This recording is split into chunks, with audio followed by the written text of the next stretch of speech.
ครับวันนี้ผมมาเที่ยวน้ำตกตายายนะคนเยอะมากข้างบนนั่นหรอ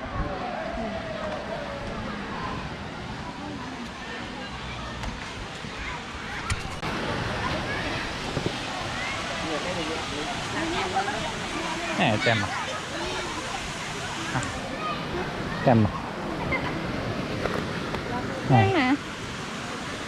ตรงนู้นมันจะมีที่นั่งไหมล่ะนั่งนี่แล้วเดินไปเล่นเราก็เล่นมั้งนั่งนี่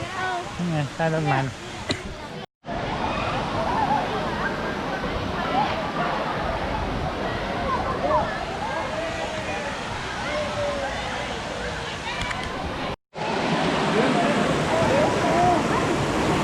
น้ำตกตายายคนเยอะมาก